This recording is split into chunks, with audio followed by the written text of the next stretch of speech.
কৃষ্ণ প্রতি অভিযোগে বৈকর্তন। কৃষ্ণের সূর্যপুত্র কর্ণের অভিযোগ, কি দোষ ছিল মোর হে মাধব। জন্মমাত্রে মাতা তাম্রকুণ্ড করি, ভাসাইয়া দিল মোরে যমুনার জলে।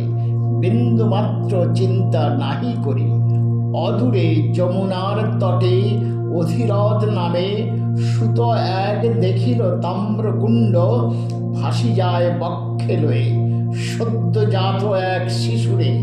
তরা করি অধিরথ ধরিল তাম্রকুণ্ডে, ঝাঁপ দিয়া যমুনার বাড়িতে। আনন্দে আপ্লুত অধিরথ দেখি শিশুপুত্র, গৃহে আসি তাম্রকুণ্ডে অর্পিল রাধিও নাম্নী বনিতারে। সাদরে গ্রহিল শিশুরে সে, কোল আলো করি কাঁদিল সে। রাধিও মায়ের ছোঁয়া পেয়ে দেবপুত্র পরিচিত হলো এবে, সুতপুত্র রাধেয় নন্দনে।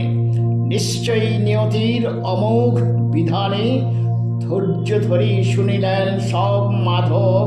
উত্তর করিলেন এবার, শোনো হে বৈকর্তন করি নিবেদন। মম জন্ম হয়েছিল কংসের কারাগারে।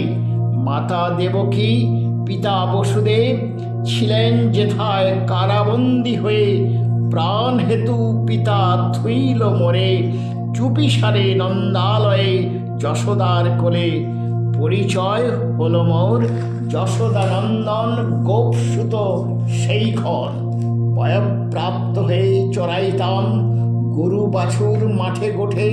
সুযোগ বুঝে খাইতাম ননি মাখন, চুরি করে শাসন খাইতাম মা যশোদার। পড়িলে ধরা তার নয়নে। ওদিকে মামা কংস বহুবার করেছিল চেষ্টা আমারে মারিবারে। পুতনা রাক্ষসী সহ আরো রাক্ষস পাঠিয়ে।